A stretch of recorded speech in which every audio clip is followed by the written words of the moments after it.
So I'm Thomas Bryant. I'm the principal architect for the vMonitoring team. So monitoring as a whole for Foglight consists of a lot of different pieces that Matthias mentioned. So there's things like the physical infrastructure, there's application stacks, there's the virtualization pieces.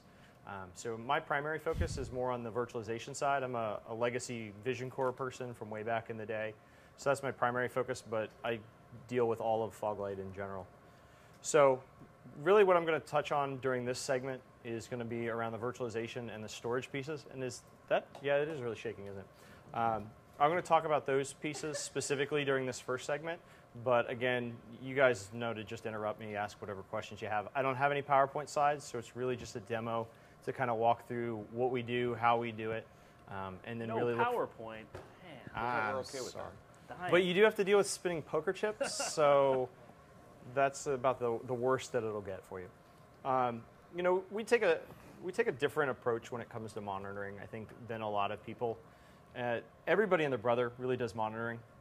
You know, VMware does monitoring, we do VM monitoring, HP, everybody does it. And we all gather data from the same place. And so the data in and of itself has pretty little value when everybody can gather data. What makes data valuable is the ability to go out and proliferate that data across the organization. And you add that value by doing things like making it visible to your end customers, whether they're internal or external, by being able to take that data and extend it, by doing things like capacity management, optimization, reporting back to the business. That's how you make that data valuable. It really just showing a bunch of numbers on a screen and saying, hey, here's what performance is, really doesn't do you a lot of value, especially when it comes to triage time. And so when we log into our interface, really what we're trying to do is just highlight very quickly and easily, you know, green, yellow, red. Everybody understands that concept across the world. You know, green is good, red is bad. Show me the things that I care about. And as the environments get larger, it's harder and harder to see those trees from the forest. So it's really important that when we come in, we can see the overall health of each of our different object types, but we can also just drill into those specific ones that are having issues for us. And so if I just care about, say, the 5 virtual machines that are critical, I can simply click on that. Here's the 5. Here are the ones that have the top resource. And I can start to drill into that, as opposed to having to look at everything and seeing, OK, well, the first 5 pages are green. Now I finally can get to the things that are actually showing me problems. And it's nice to be able to see this. And down below, we can see like all of our alarms. But most of the time, people don't sit and look at this stuff. I was an IT admin for 10, 15 years. And if I had the opportunity to look at a monitoring screen most of the time, I would have loved it. But I just never had the time. Normally what people do is they call you and they say something's broken. My SQL server's dead, our application is dead, something's wrong, go fix it. And so naturally, we're going to just go and search for those machines. So if we just type in the name of a machine, I'll do a Windows SQL machine for our Windows friends here in the house. And just click on the machine, and it's going to take me down, all the way down from kind of that 60,000-foot view down to the kind of ground level.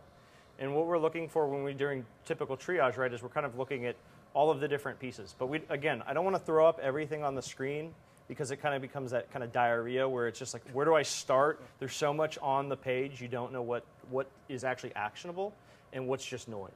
What's the green? Is that loading, or is it just saying it's good? No, green is good. Okay. So it'll actually spin faster if it's actually doing more. So like if the disk I/O was really, really fast, it would spin faster. Oh. And then the colors are indicative of change. So if what we look at from a baselining perspective, if it's starting to deviate away from that up or down, it will actually start to change the color of it. So it's sort of like a heat map in a way, just to indicate that there's a color. Now, that doesn't necessarily mean that there's a problem, but it's trying to key you in that something has changed. Generally speaking, 99% of the time, we should have alarms. They're going to tell you that you have a problem. Whether it's actually happening right now or we think you're going to have a problem, as opposed to you going in and having to hunt and peck all the time, that sort of thing. Are the alarms driven by basically known patterns and then a shift from that known pattern, or just 90% storage, I'm going to throw an alarm? Both. So when we look at analytics, there's kind of a mixture. So Matthias mentioned like the analytics, like the adaptive baselining. So we have things that are adaptive baselines where it makes sense. So CPU ready, CPU utilization, those sorts of things make sense because you want something. You can't be a large, let's say a financial institution, and you've got 100,000 servers. You can't know what normal is for all of them, and you would never want to apply 90, 95, 100, 99% to those. So that's where the intelligent baselining is really key.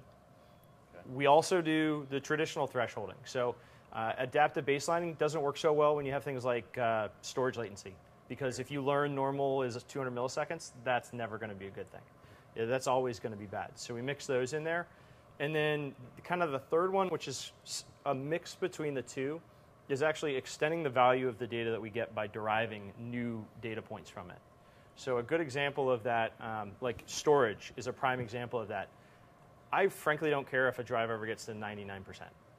And the reason for that is because if that drive's never going to fill up, I don't care. What I care about is I want to know when a drive fills up. I want to know that I've got a day to worry about it, a week, or a month before it's actually going to fill up. Because people, in virtualization, some people will make like a D drive and they'll stick a page file on that and take the whole thing. Well, I don't ever want to get an alert that I'm at 80, 90% of that, because it's always going to fire. It's always going to be a problem. And then what I have to do is I have to go exclude all the D drives, or I have to go to these machines and say that. What I much prefer is to look at the actual allocation versus the capacity that's used.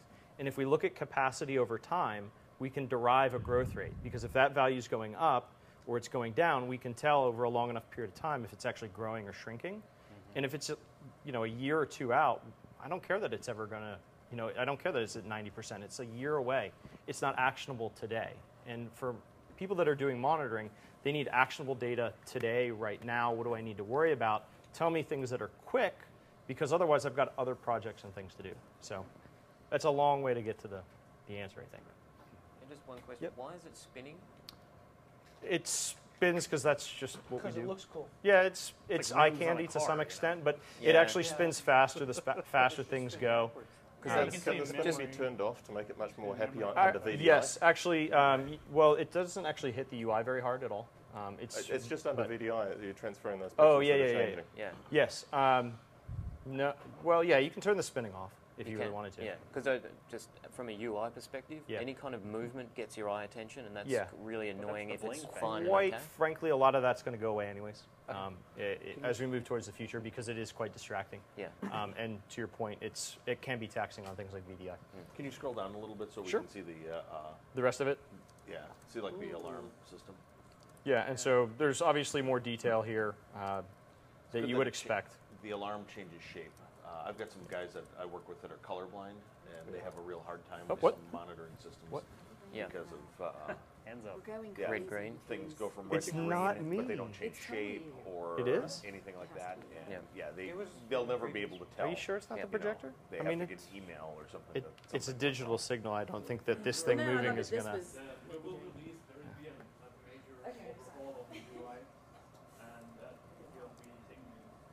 Care of the colorblind things. Oh, okay. Yeah, kind of more of the shape. Traffic lights are always hard for colorblind. Yeah, we actually use the shapes that are down here. You'll see like there's like the whatever that is, sideways thing, sideways square thing. Diamond.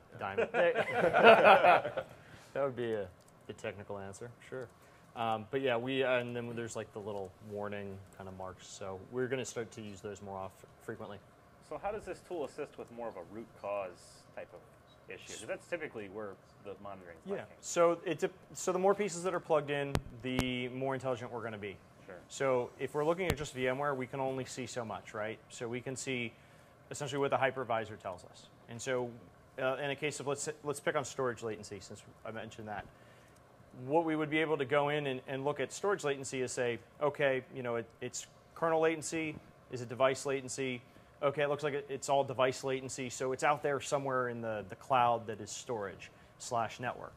And we would be able to pinpoint that and drill into that, and the rules will actually do that. They'll tell you these are the things that we believe are the related that we see are possibly the cause. And then what you do is the more pieces you plug in, so like let's say you plug in storage, now all of a sudden we can see the storage fabric. We can see the storage that's on the back end and start to tie that in. So to just go down that hole, so to speak, this is typically what you can see from a VMware perspective, right? You know that you've got a VM, it lives on a data store, or maybe it's an RDM, and it's attached to a physical extent. But that's all you know. You don't know anything about what's actually on the back end. How many disks, how many hops does it take through your SAN fabric to get there, any of that kind of information. And so I'm just going to hop over to a VM where I actually have the storage piece turned on. We'll just pick on 5. And then what we get is we get a much more complete view of storage to say, hey, this VM is talking to these data stores, which are these extents that go out over my fiber channel network. And here, oh, by the way, is how they actually connect up all the way back into that LUN. You still have a CX300? Well, yeah. Well, I mean, it's funny because CX3, CX4 were the biggest VM SANs in the VMware shops years ago, and they're still there. Yeah, but CX2. So we we support a large variety of arrays. So things like VNX, NetApps, obviously Dell Compelling. Lab, dude. It's a lab. Yeah, it's a lab. Leftovers. You don't give me all the new hardware, man. I just hate the CX500 in my lab so much I'd like to blow it up. I'm surprised they still put up with it.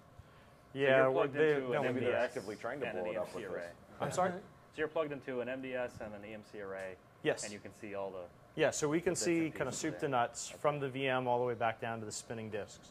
And you can click on any level of this. So like if I go into the LUN, now I can see the LUN, and I can actually see, hey, here's all the disks that make up the LUN. I can see the topology backwards out. And I love the sparklet graphs. Oh, the little sparks. Yeah, spark lines. Very Tuffy approved. Yes. So this is all that discovery of the topology and so on. So that is actual just discovery. Automatic. Sweet. We basically point us at, so in the case of VMware, you just point us at your vCenters, we figure that all out. You point us at your fabric, like one switch in the fabric, they know about all the other ones. We discover all of that. You point us at your, whatever the SAN type is, you point us at it, we find all of that, and then we have a thing called, it's basically dependency mapping, right? Yep. It goes out and finds what everything's connected to and makes that dependency automatically. How do you speak Sweet. to the storage arrays then? So it depends on the platform. So typically, we try to do standards-based. So if they support like SMIS, great, but not everybody does that. So in the case of like CX3s, we go secure CLI, and we actually scrape what we need. NetApp, we go data on tap. If they have some sort of RESTful API, we'll do it that way. Whatever each vendor does, unfortunately, nobody seems to use even SMIS quite the same. Yeah, that's why I asked. So yeah, we're kind of tied to whatever each storage vendor is. And so on the storage side, we essentially have to write support for each of the different arrays that we're going to support because there is no standard. Because SMIS was such a huge success. Yeah, it's Beauty great. of standards, so many to choose from. Yeah. So, and again, so kind of to that root cause, if I were to continue kind of drilling down even through the storage side, right? If one of these disks was my key offender, I can actually click on the disk and see all of the things that disk is actually being utilized for, and actually see that this disk is being used by all of these different LUNs, some of which may be virtualization related, some may not. And those that are not, I have no visibility into as a VM admin. I have no idea about that. But I can come in here and see, hey, this is the guy that's eating up all of the percent busy time and all of the I/O rate. So when I go to make an intelligent decision about why is this VM not performing well or the latency high on this LUN, I can actually go all the way down in here. And if I didn't monitor storage, I wouldn't know this, right? I just know, well, there's something on the storage side. I'll throw it over to those guys. Hey, go figure it out. Fix your problem. And you don't know that. And so that's the value of extending it into different pieces. Everybody has their own individual silos, but we want to get away from that. The thing I always used to joke about with my boss was everybody had that piece of paper that they would come into a room with, and it would say, it's not me, it's not network, and the storage guy would say, it's not me, it's not storage. And everybody has their own tools, but none of them are connected. And that's really what we want to do is connect all of those pieces like Lego blocks so you get a holistic view of what's actually going on in there. So you mentioned Hyper-V before. Yes. Are you able to see Hyper-V and VMware Yes. together? Absolutely. So much like we're looking at a VMware environment right now, same sort of thing applies for Hyper-V. So we support Hyper-V and VMware today. We're looking at other hypervisors in the future. I think it's important that we are more than just one vendor specific because every vendor, each hypervisor platform is going to have their own monitoring, but everybody, an increasing amount of people are moving to multiple hypervisors. I was at TechEd 2 weeks ago, last week, and 2 weeks ago. And it was amazing how many people came up to me and said, we're looking to either move away from VMware as much as they could to Hyper-V, or just said in general, we're taking another look because it's not good enough anymore. It's actually compelling to the point where there's real business value to move to it other than just saving some money. Well, it is kind of a self-selective audience at the Microsoft It is, and you have to take that with a grain of salt. Look at the Wikibon research on Hyper-V. There's more to it than that. Yeah. Oh no, I'm you know, I understand what you're saying. Hyper-V has reached good enough, no question about it. But you know, to say I was at the Microsoft event and people were telling me they were going to use the Microsoft product isn't valid research. Well, if you look at it, well, please qualify at least where we saw, where we heard. But Howard, I mean, without meaning to be derogatory towards Microsoft, I mean, their products are like roaches; they're everywhere. So they go away when you turn the light on. Take note of the time and the date. So when you're doing your searches, if you had a Hyper-V and VMware in the environment and you're searching for a VM, it would search across both environments? Yes, absolutely. That's pretty cool. I don't remember the name of any of my Hyper-V VMs. But we absolutely have a Hyper-V environment. I'll just hop over here and go back over to monitoring. You'll notice that the same kind of tiles exist. And so same kind of searching. It doesn't matter what you're searching for. So even if you had, so in the case of like my VM that I had searched for earlier, the SQL VM, I'm actually monitoring the SQL server. So its database instances actually pop in here. And I'm actually monitoring the OS as well. So my infrastructure component shows up as well. So all of the different pieces are actually broken out. And you can filter on that. You can always go in and say, you know what, I never want to see database stuff, or only show me Hyper-V VMs, that sort of a thing. So you're talking about management and monitoring from a single pane of glass. And I see SAN topology, I see database, I see all of this. Where's the network? Network absolutely plugs into as well. I don't have any in this environment to show you because the firewall won't let me quite out far enough. Oh, I know. We absolutely do support network devices. So what they would show up as, let me see, they may actually be here. Yeah, you know that standard Dembo script just like went right out the door. So this is the infrastructure piece. You notice I'm monitoring Windows, AIX, HPUX, Linux. So Unix guys, we support lots of different versions and flavors. So for networking devices, firewalls, switches, routers, absolutely supported. We can pull data from them. Not only can we pull data, which is generally SNMP, but we'll pull flow statistics as well. So if you've got OpenFlow, NetFlow, JFlow turned on, we'll actually pull in the flow data. Okay. And the nice thing about that is when you plug into the network and you know flow data, you know what is talking to what, and we can build dependency maps all on that data as well. So again, if you have application stacks, we can basically build up a dependency tree that says this thing is talking to these 5 things are talking to these 20 other things, and we can build that up and say, is this your application? Yes, okay, and we define that as a service, and then you can monitor the health of that service or that application as opposed to even just the individual nodes. So inside your firewall monitoring, you actually be able to see, you know, this application is attempting to talk to these services, but it's not allowed to because of, you know, whatever rule or whatever policy. We don't go into the policy level necessarily to say like it's being blocked actively on that. We're monitoring the flow data. So the actual connected flows. Yeah, the actual connected flows. So, I mean, we do actually gather like we can gather the log type data. So if you wanted to go in and like scrape the logs from your firewall that says, you know, block connections and that sort of thing, we absolutely do that as well. Yeah. So. Unrelated question, kind of compatibility. I Sure. noticed that this is running in IE. So I love the console that it's in browser, is great. Does it work with other browsers, or is it using specific IE plugins? Absolutely works with other browsers. And actually, IE is probably the least of our favorite. Some of the web parts that we use actually look better. Like when you saw the storage, how it went up and over and down and like that. When you're in Firefox or Chrome, those are nice, smooth, curved lines, much prettier than what you'll get in IE. So we're pretty much browser agnostic. Cool. IE, I think Safari, Chrome for sure, Firefox for sure. What else? Opera, kind of. I don't think Opera is officially supported, but yeah. So I'm going to hop back over to that VM.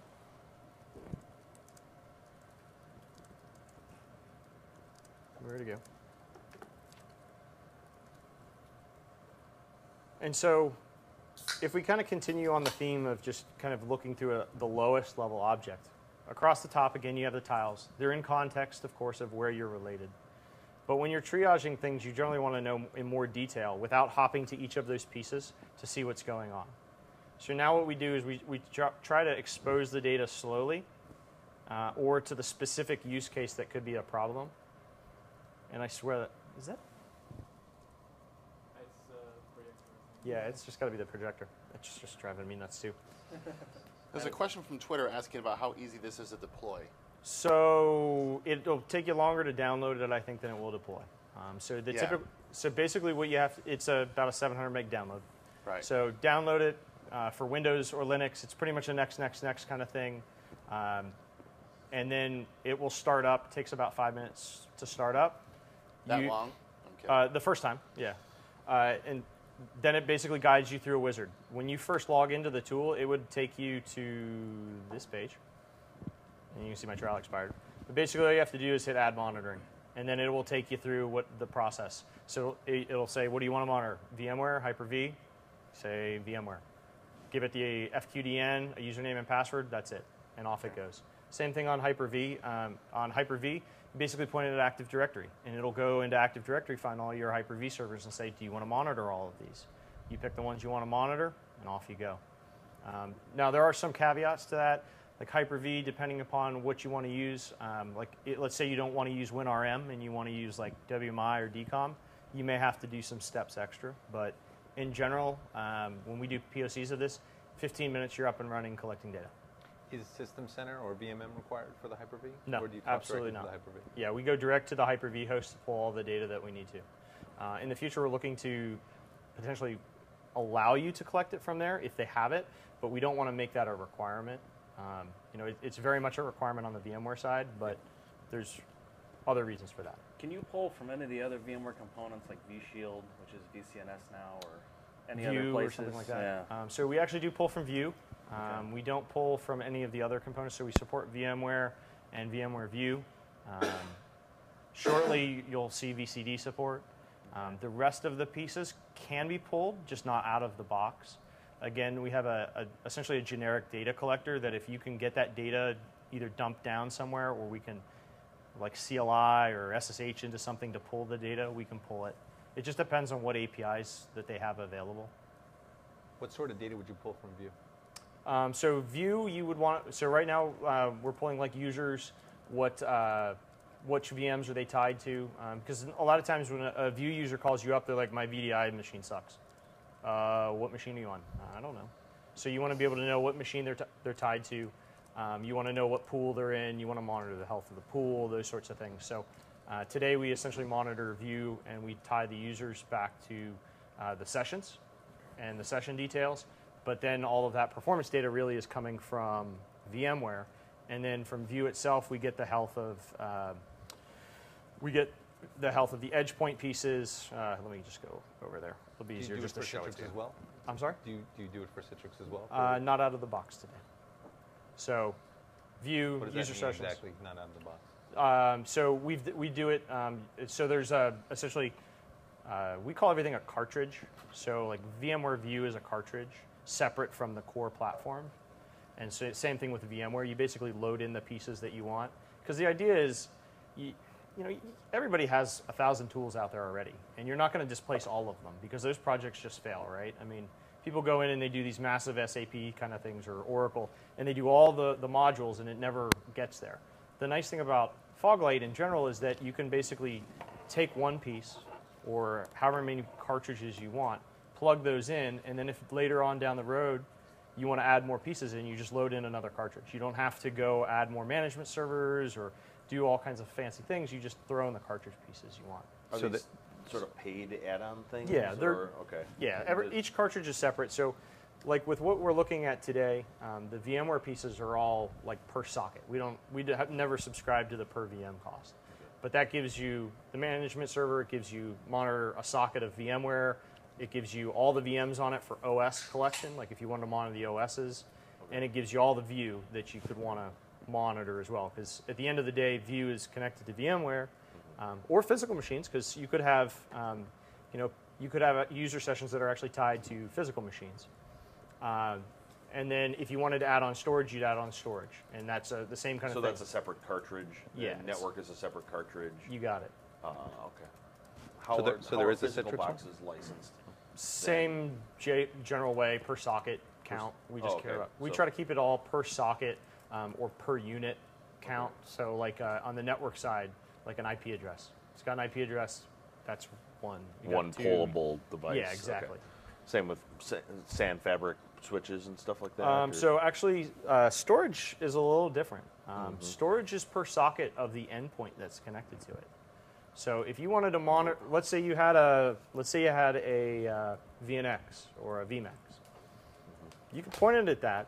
If you're only talking to 20 sockets of VMware, then that's all you're going to need to pay for, is that those 20 sockets for storage.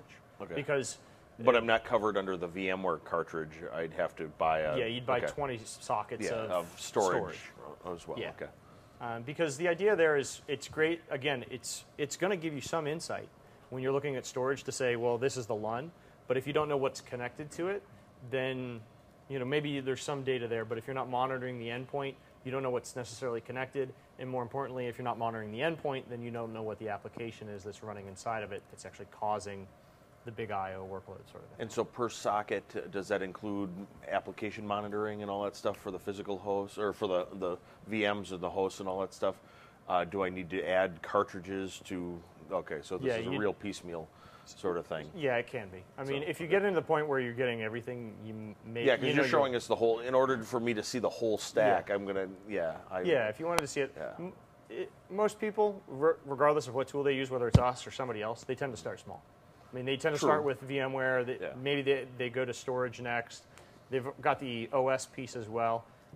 But you wouldn't want to just wholeheartedly go out and say, all right, I want it for everything, because you're not going to have 1,000 sockets of .NET servers or Java servers. No. So, the licensing, I leave that to the sales guys. Yeah, it seems complicated. That's all. It can be when we talk about it like this, but reality is it's actually pretty simple. Because well, it just requires an inventory, a proper inventory of organizations. Need to know what they're running, which is sometimes a problem. Yeah, to some extent. Yeah, it would be more difficult. But that's not your problem. That's their problem. Yeah, and we'll help them with that. I mean, if they're generally going to come in and say, all right, I want to monitor my .NET application. And so we will help them understand, okay, when we do a POC even, we can tell them, okay, it's these 5 back-end servers, it's 2 load balancers, it's this. Cool. This is what you need. So it can be very simple. Cool. So there's a question on Twitter that I'm going to expand a little bit. Are there any plans for integration with CloudStack or OpenStack? Yes. What plans? Yes. I can't really go into the roadmap pieces too much, but I think the thing I can say is Dell is obviously very committed to OpenStack, and therefore we're also very committed to supporting OpenStack as a platform. So in the future, yes. Okay. But I can't really give you too much detail on. Do you think you're going to touch on CloudStack as well, even though it's not your favorite child, as it were? Yeah, I mean, your favorite cousin? I can't really comment on CloudStack specifically. Okay. Because frankly, I don't know. I haven't been involved in that portion of the conversation. So eventually we're going to make it back all the way through one of those VMs, by the way.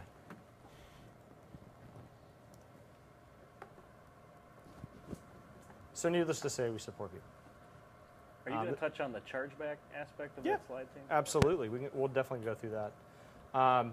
So we looked at the monitor tab. I'm going to hop over to Event Analytics.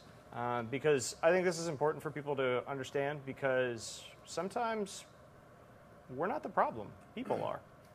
People make changes, and you don't know about it. And sometimes some of those changes are so blatantly obvious, but the tools don't tell you about it. It's nice to be able to go in and say, did anybody make any changes? Oh, yeah, somebody added a bunch of hard drives and a couple NICs to this machine.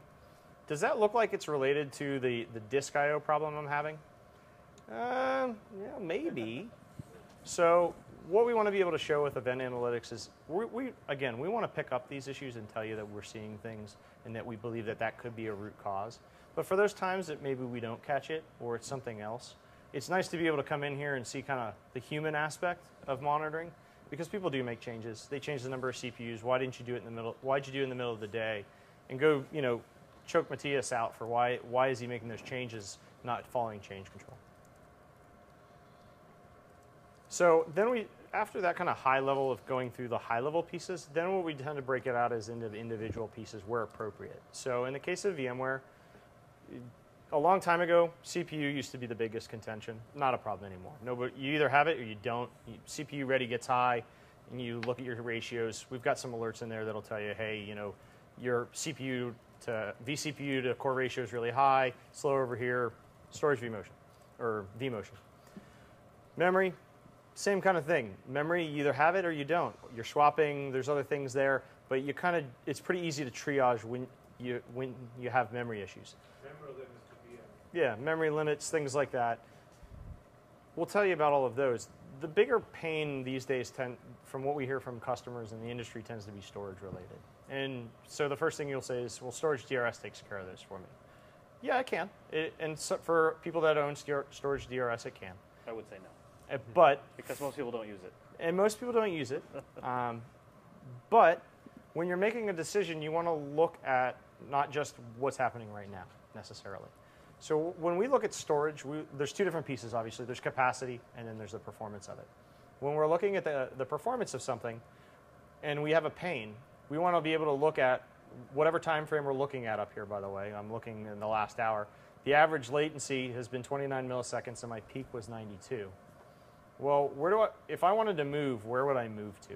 All right, here's all the different volumes that you could move to, data stores that are attached that you could move this to. But is that the smartest decision? Because this is a SQL box, and this guy's about 160 gig.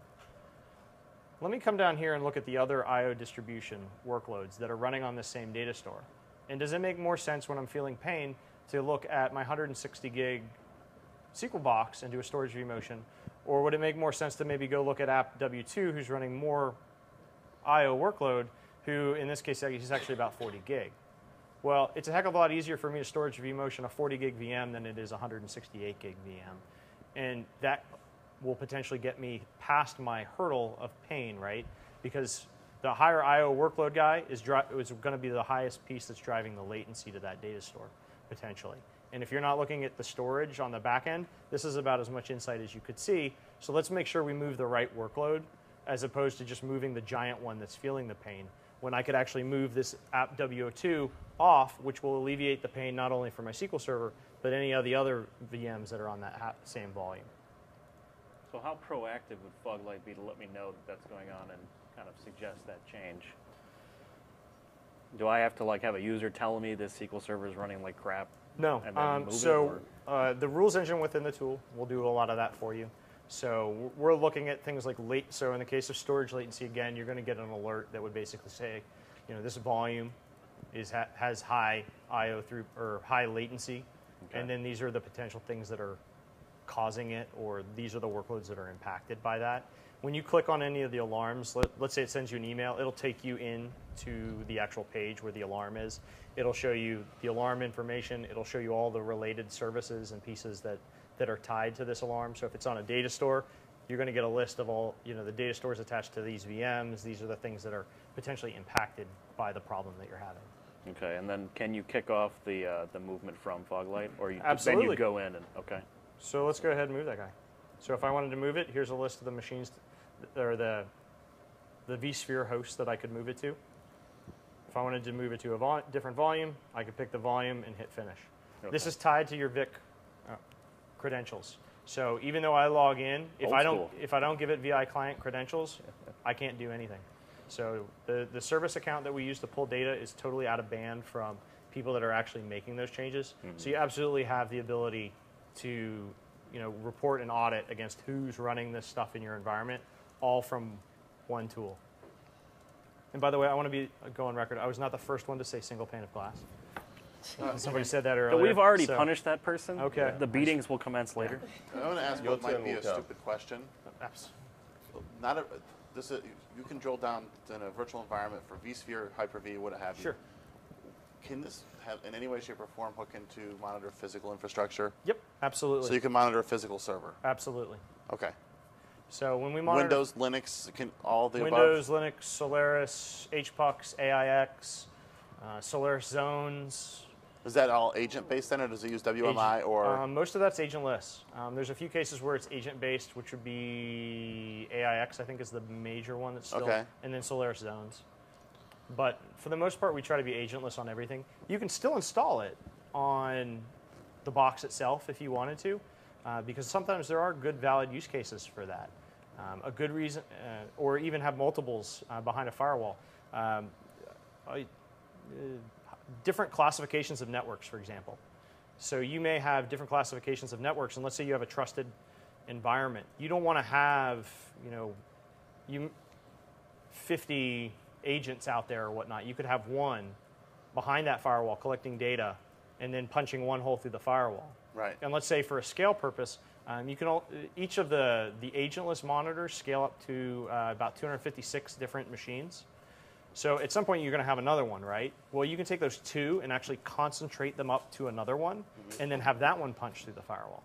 So we've done a lot of work on scalability and making sure that whatever we do agentless or agent-based, we can squish down to as few ports as possible, so that we can talk around. What about other physical infrastructure like switches and routers? Can you monitor those with? Yes. Show bandwidth utilization, errors, throughput errors, things like that? Yes. So one of the cartridges is called Foglight NMS, which is network monitoring. And so that came actually from another acquisition. If you've ever heard of a company called Packet Trap.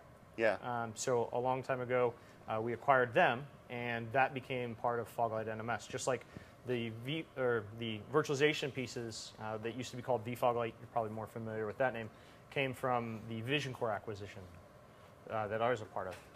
And so you can monitor the health of all your different network devices. Anything that essentially has an IP address, we can pull all the SNMP data from.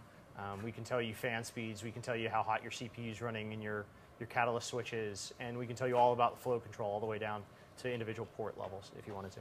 Can you enforce configuration policies? In other words, port should be set to this. Yeah. If it's set to something else, go ahead and just overwrite that and alert me.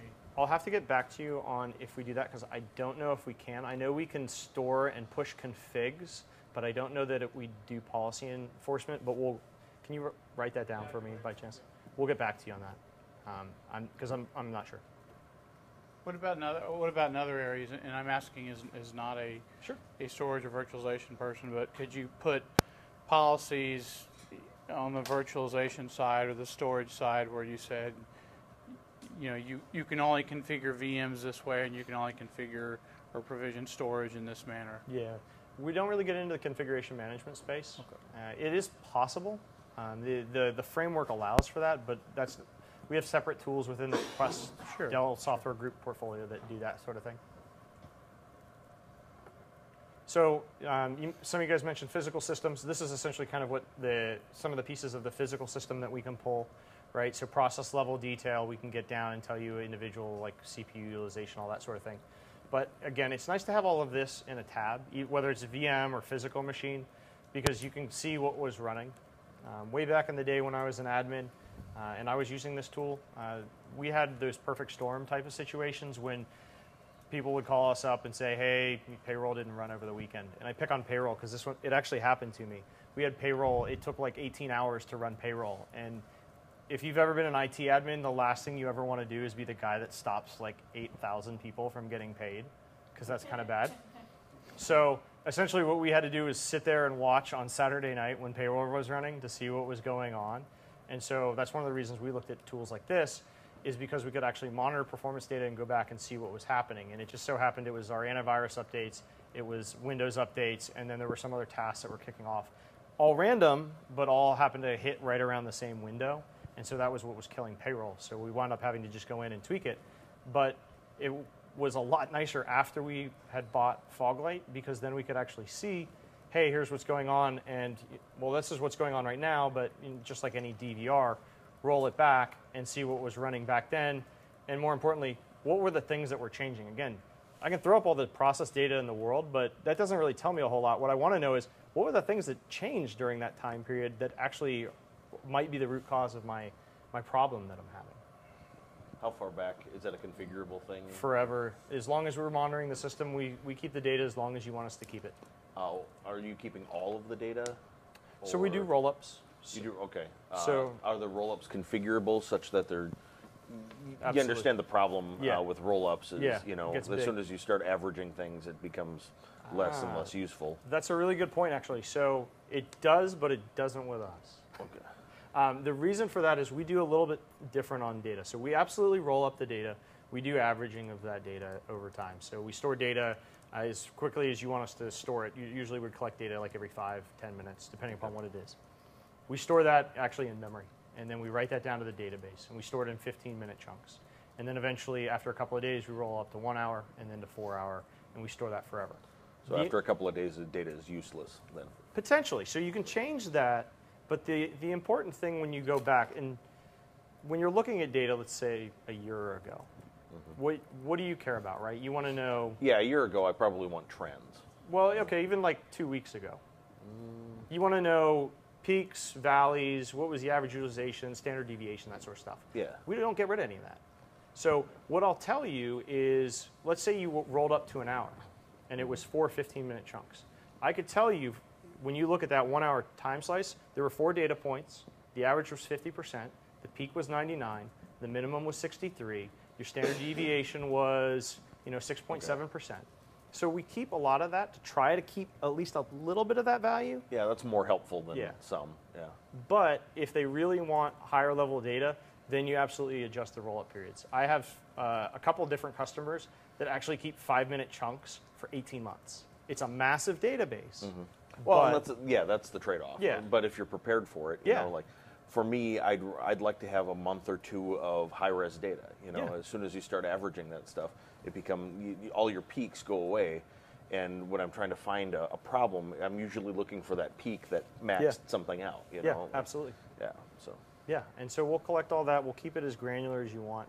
And depending upon how large an environment, sometimes what people will do is they'll actually have 2. They'll have one that keeps the data, like a reporting server for long term, and then they'll have another server that just keeps that data for like 2 months and drops it off. Okay. That way they can kind of have not as massive of a database. Cool. So another piece that we can plug in, obviously we could talk to databases, things like that. And when we get into databases, again, we pull all this agentless. So we get in, we pull things from like SQL Server, Oracle, DB2, MySQL is another cartridge. The SQL Server one, actually there's a light version that comes with the virtualization monitoring. So when you get into virtualization, it's one of the highest virtualized workloads is these little tiny SQL servers out there. So what we do is we actually give you some of the SQL monitoring for free. And that's, there's kind of 2 use cases even when you look at databases, right?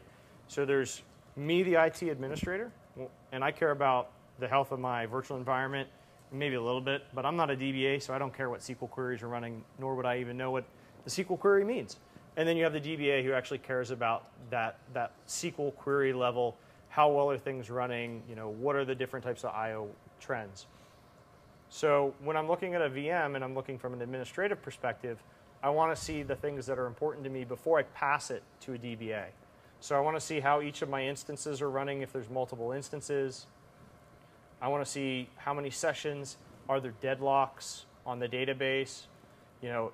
If somebody's complaining that the SQL server is going crazy, well, is somebody running like a massive delete SQL script?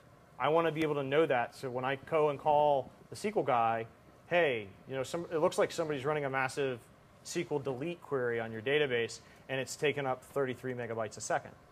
We just want to give you more information so you make the intelligent decisions the first time, because nobody seems to have the time to do it right the first time, but they always do the second time. We want to make sure that when you're doing it, it's actionable data rather than just lobbing it over the fence and saying, well, somebody will figure it out eventually.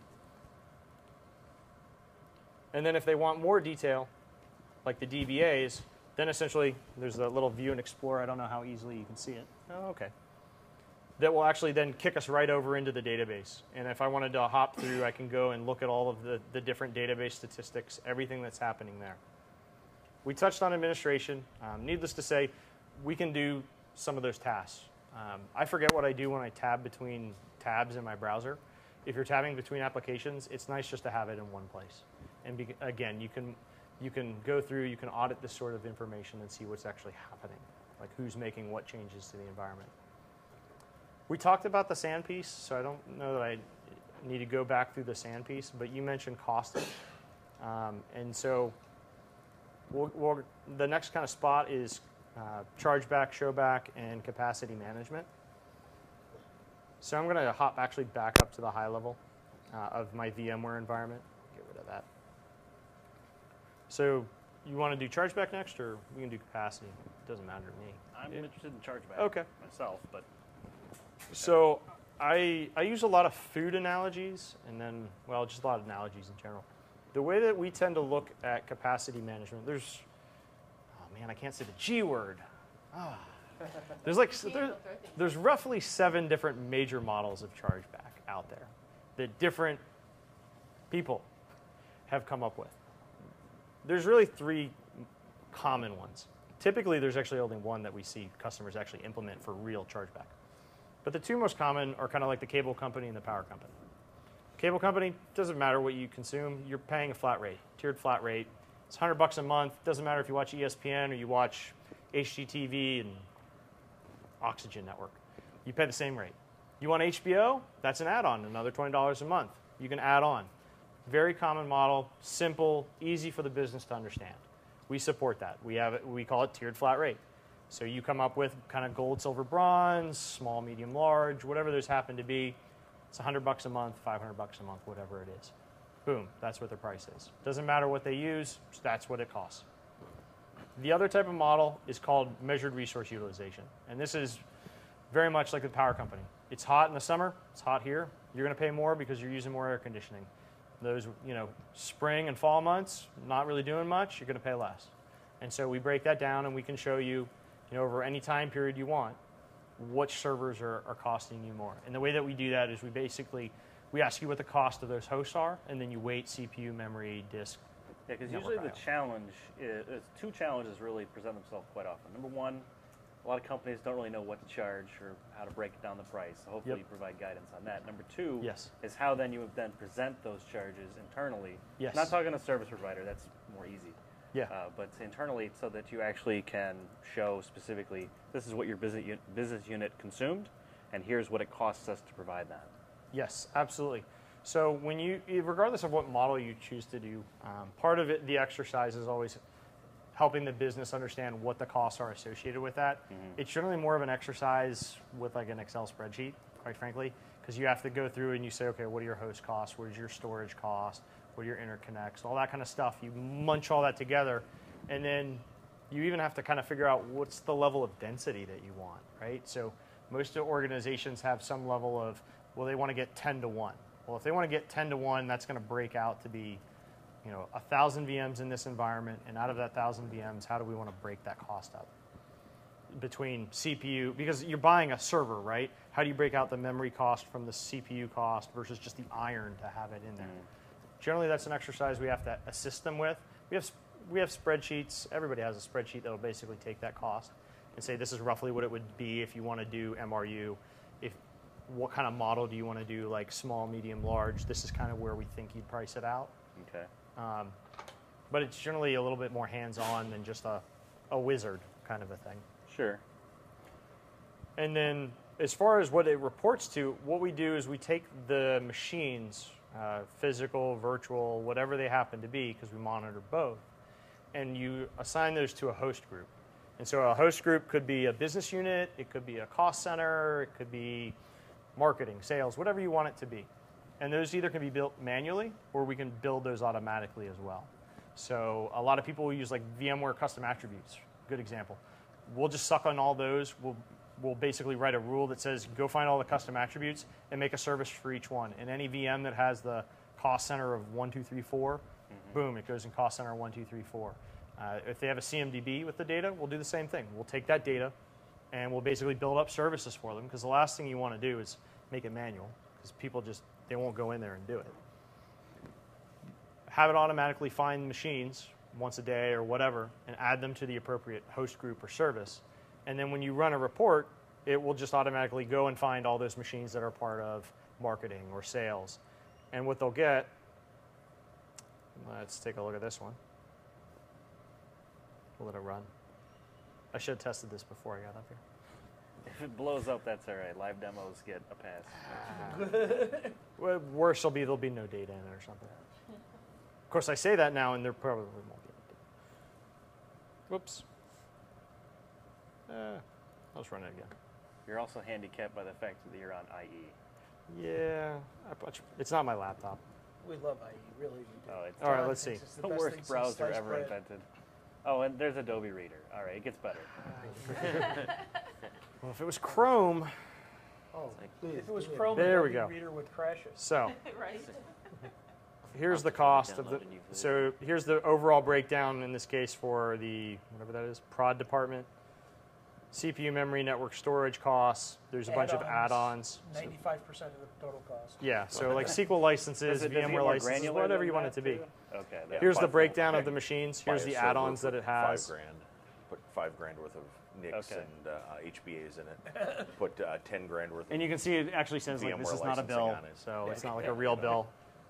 If they really wanted it to. Now, is that just part of the deployment that you said that takes less time than downloading the software? So setting this up is actually really easy. I mean, when you want to set up tiered flat rate, you'd basically come in here, okay, let's add in a tier. Let's compare to the horrible misery that is installing the VMware Chargeback piece to this. So you don't have to install anything for this. This is just installed. That's where I'm driving to. It's That's just there. part of the install. Yeah, it works out of the box. Yeah. Now, sometimes people want custom modules. So one of the more common modules that we're starting to see a lot more now is like allocation-based chargeback. Sure. They want to charge per vCPU, per gig of memory, that sort of thing. We can do, if they have specific things they want to tweak in that, like where it does it, you know, they want to add on a specific service charge or a warm body cost or things like that. It's very easy, whether through our add-on module or even through customization, to add in all of those pieces and do the organization. Because at the end of the day, bean counters, they like to see bean counters don't watch this video. Hopefully. Yeah, there's no need to apologize. They like to see numbers in their way, right? And so what we want to make sure we do is we fit into the model that they already have. And as great as all the models are that all these analysts tell us are great, the organizations that are actually doing chargeback have a very specific way, and they want it done that way. And if you can't do it that way, worst case, they want you to get the data to them so they can massage it and get it in the way they want to see it. So very easy to set up, even when they do highly customized things where people want something very specific, it's very easy to do those sorts of things. Yeah, so speaking of that, does it export that data so that you can give it to them? And Absolutely. Cool. So all of our data is meant to be free. Anything within this, anything in this UI, if I wanted to export this data, even just the tier descriptions, you'll see this little drop-down thing. There's probably a more technical term than drop-down thing.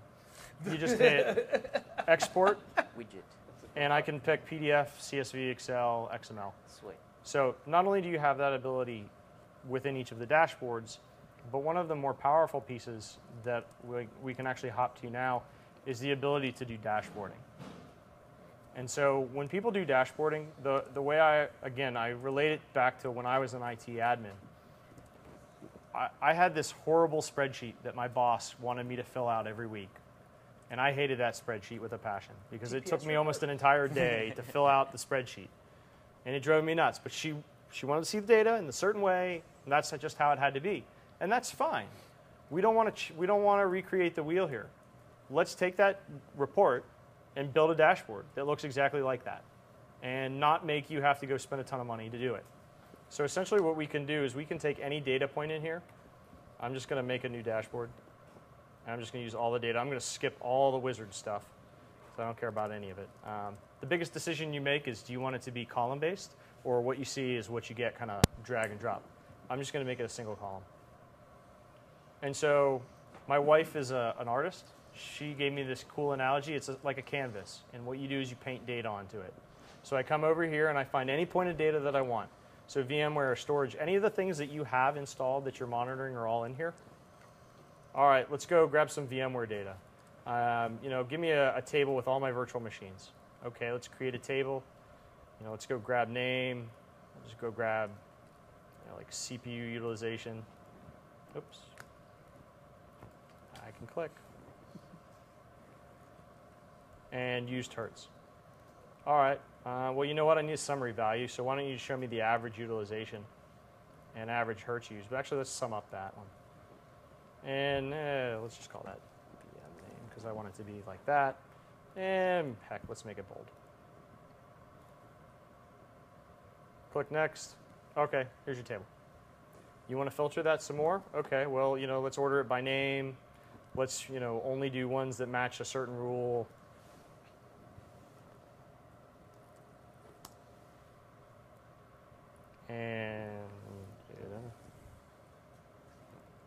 And it should just show me just those machines. So simple, easy to create tables. Same sort of thing if I wanted to drag out individual metrics. Those spinner wheels that somebody didn't like very much. I'll just come out here and grab one of those, like uptime %. When I select a metric, I can pick what I want. If I want the spinning poker chip, if I want it to be a chart, I can stack it. I can make it bars. I can make it move to the left. Ooh, pretty. I can make it move to the right. I can make it go Knight Rider. Yeah, or left. Yeah. Dyslexic today. Does it come in Cylon? No, it doesn't go back. It then stops when you think. Yeah. Configurable music. When something goes wrong, you die. Yeah, actually, well, you could actually. So, because it's all built on a web component framework, it's very easy to extend. So, actually, one of the funny things I did is I took a Shockwave game. There's a game called FL Tron. I call it Foglight Tron. And you can embed it in here. So you can embed anything else within the UI that you wanted to. And because it's also web-based, you can embed it into anything else. Oh, so I if just you've got visions of really disgusting consoles. So it's like MySpace. How about an Inception kind of thing? Well, yeah. No, Can you layer Tom Foglight doesn't approve. console into Foglight console? I'm sorry? Can you do Foglight console inside Foglight console? Yes, you could. Sort of an exhibit kind of thing? Yeah, you could actually make it go deeper, and you could make it do the little like mirror. Foglight. Yeah. Yeah, anything that's you could do anything through an iframe. So I might have missed it, but how customized can I make this for the different tiers of like administrator teams? Can I do like a knock dashboard? Absolutely. So you can lock it down as much as you want. So if you had something like a map, I'll pick on this one. So I can lock this down. These drawers you notice on the left and the right, I see them because I'm a super user. But you can, every dashboard, essentially, you can remove either side of the dashboard. Okay. And then on top of that, you can make it anonymous so people don't have to log in. You can tie it to LDAP and make them log in. Building on that, could I also isolate it to a business unit's virtual workloads or whatever? Absolutely. Okay. Yeah. So Perfect. A good example of that is actually I have a dashboard that's tied to my Active Directory groups. What it does is it looks for services that match my Active Directory group mention. What's the Cisco UCS dashboard? That looks cool. We're Dell now. We can't talk about it. It's actually just an example of what a picture. It's not actually monitoring UCSM. But what it does is... You piqued my curiosity. Yeah. I mean, essentially what it does while is... we're on that subject, we talked a little while ago about physical servers. Mm-hmm. Yeah, I was just and it looked like that wasn't actually physical servers. That was all WMI data. Do you do IPMI data too? Yeah, if I want to monitor the hardware itself. Yeah, if you want to do hardware, that would be done currently through our network piece, actually. So the network side of it does it. It actually does it through SNMP, though. It doesn't do it through IPMI. SNMP to talk to... Yeah, I know. Yeah, but there isn't. Yeah, but that's still So SNMP provided by the operating system, not by the hardware. Yes. So what you're specifically looking for on like fan speeds and things like that, not today. I've got a brand new Vertex, for example, and Yes. I'd like to see if the hardware is barfing or something like that. So out of the box, I have 1,000 brand new Vertexes and 1,000 remote offices. Yeah, and all over that map there, and I'd like to see if it's like one of them's dead. That'd be kind of cool. Yeah, not out of the box today, but it can be done through that. Through a series of hacks. Well, no, it's not hacks. It's done through our scripting agent. Oh, sorry, I just label all SNMP as a hack. Oh no! If you wanted to pull from IP, so you also use in the case of like Dell, they have great Perl interfaces, other things. You also say VIC, so you're just kind of weird. Weird. Whatever. What else do you call it? I call it the VIC, VI client, I guess. No VI. The VI brand died years ago, dude. VI was sorry. It's now, bro. Long live the MUI. Oh yeah, bro. Yeah. Well, what's better, Vic or C# client? You know. vSphere client. Yeah. But the point is that you can make this look like whatever you want, and get the data out there however you want to see it, and then when you want to share it, you know, I can obviously bookmark it, but I can just link to this. So if I want to come in here, you know, even if I just want to add some text, right, I can just put in text in here. Boom, text drops on the page, and there's my text. Enter text. So if I wanted to link to this and send it to somebody, I would just give them this link. Off they go. It'll ask them to log in. Again, you can put it in like things like SharePoint. So like to your point, like when you have business units that want to be able to see data, we can take you know, whether it's you or somebody can build like a dashboard and then just throw it into a SharePoint site. They don't even have to log in. They're just a consumer of data. It's locked down so they can only see their piece and not break away to see the larger environment. So we find that's really key. So you mentioned before that there was potential for helping people to develop their cost model or to show what costs are. Could you explain that a little bit more? So I mean, it's typically a professional services organization, and I do have to. Yeah, I'm right on time, but I can keep going if you guys are good with it. No. All right, we'll finish up with this question. I don't think we can answer that. Okay, we'll finish up with this question, and then we'll, unfortunately, we can take it off to the side or whatnot. So as far as that, it's typically a professional services engagement. You know, like anything, when they're looking to do chargeback, it's generally identified as part of the sales process, right? They're looking to do chargeback. And so that conversation is usually held with the stakeholders within the business. Most of those I'm actually involved in because I do a lot of the chargeback work. And typically what it is just helping them understand, okay, so do you really want to do chargeback or do you want to do showback? And then on top of that, what is it you're looking to do? And it becomes more of a consultative thing. So I used to work at Rapidapp a long time ago. If you guys, any of you guys remember Rapidapp? Yeah, I know Rapidapp. All right. So it's very much a similar concept. You're just sitting down with them and helping them, you know, get together. This is the data we need to gather so that we can understand the full cost of your business. All the CapEx pieces and the OpEx, because people cost money. And then breaking it down into, okay, these are the different ways you can charge back. And do you want to be a profit center? Do you want to break even? Which of these models are going to be the easiest to consume for your business? Because variable models, as great as they are really hard for businesses to consume. When I get a bill this month that's $1,000 and next month it's $15,000, they freak out. They like standard models. I like to pick on allocation. It's the most common model I see out there because it's, all right, I have a small VM. It's 1 CPU, 2 gigs of RAM, 40 gigs of storage. It's $100 a month. Next month, if I need to bump up to medium and 2 CPUs, I know it's going to be $150 a month.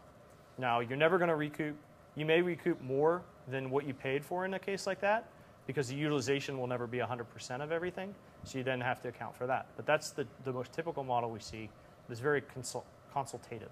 Yeah, so I consult, so I get involved in that sort of stuff. But that's, okay, great, we can do that with a spreadsheet and lots of questions as a consulting engagement, but in terms of Foglight, you mentioned that there was something in there that you could use to help people to, because that's the problem, is educating clients about how you actually do cost analysis for what they're doing. So is there something in Foglight that helps with that, or is it just a matter of you need to go and work out how you calculate unit costs and then we'll help them work through that process. Okay. And we have like spreadsheets. We don't really necessarily have a wizard within the UI. Yeah, okay. So in terms of, is there something in Foglight? No. Yes. Okay. Yeah, or no would be yes. Yeah. Okay. Yes, yes, no.